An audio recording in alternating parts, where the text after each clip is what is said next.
解一点的啊，不能全部搞通，你搞通当然更好了。第三门课第三门课是训诂学，第四门课古代汉语，你古代汉语基本了解一点点，是吧？你老不了解，你怎么讲呢？这个地方，等一下我讲到大学的这个第一个字是动词还是名词啊？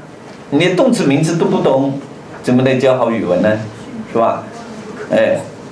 所以这个古代汉语第五门课，第五门学科叫做古代史，古代的历史。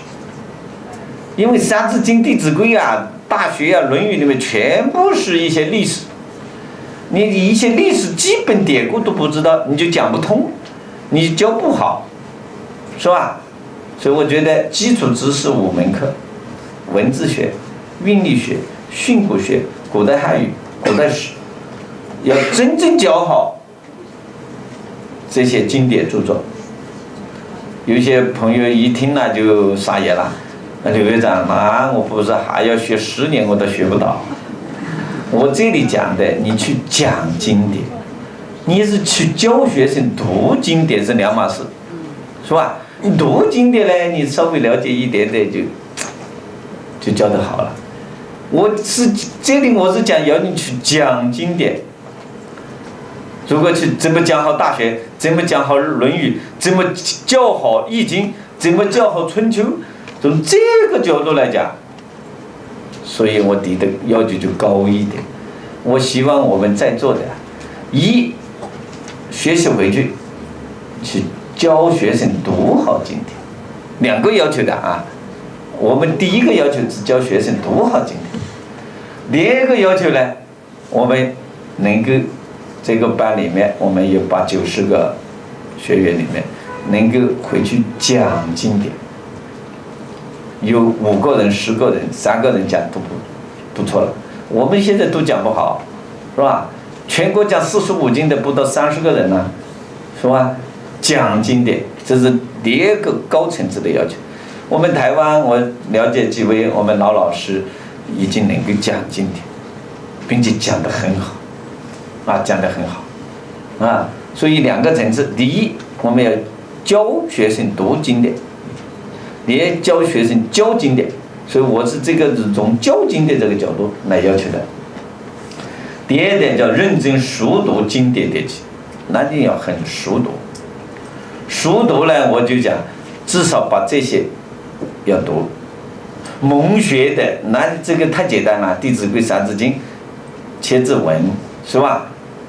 例文对韵这些是太简单了。这个呢是大家要滚瓜烂熟。经典典籍，典籍叫经书，经书大学45经、四书13经、四书21经。我的想法呢，你至少把45经要读好，读得滚瓜烂熟。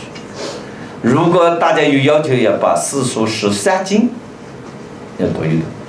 古代我们中国的人都读了13经的，最高要求是21经，读了21经，那就教得更好了，是吧？我们也不要讲南老师了，要读500部，是吧？四书13经，13经你起码了解一下，是吧？再把一些古典一些主要的作品读一读，是吧？这是我们讲认真读熟经典典籍。第3点要求认真掌握经典教学方法，经典教育方法有方法的，我们每个老师都会讲一点，我这里就不多讲了。这是第1点要求。第2点，用心教经典。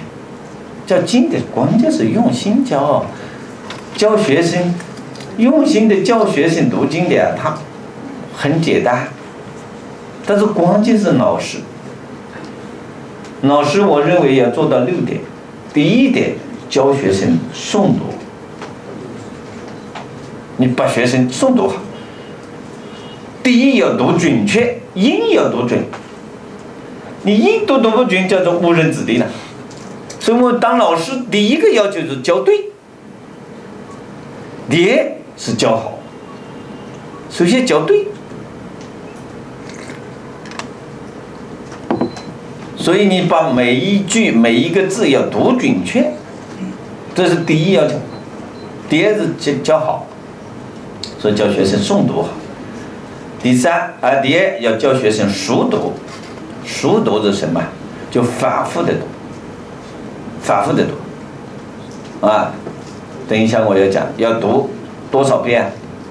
起码100篇以上，起码100篇，100篇到200篇、300篇，没有哪个学生不背的，终身能背。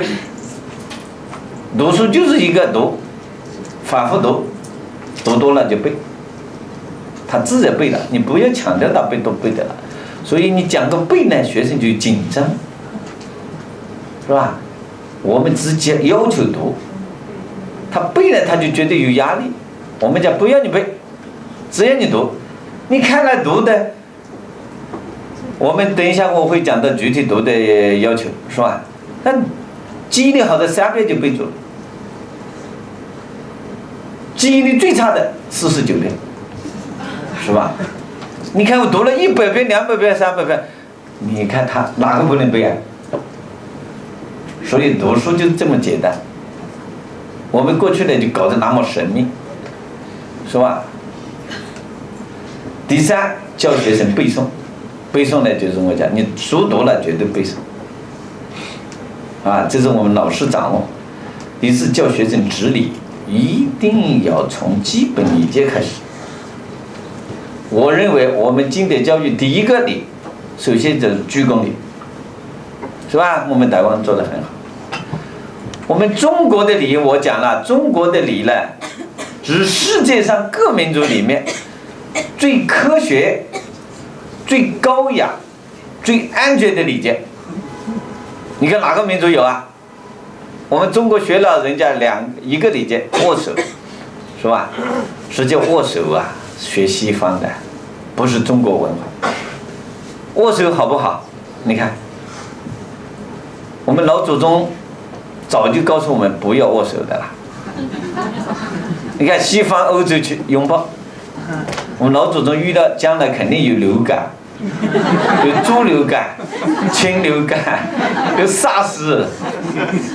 你看我刚从洗手间出来，突然碰到一个朋友，他一定要握手，我手还没干，你看难背吗？难背是吧？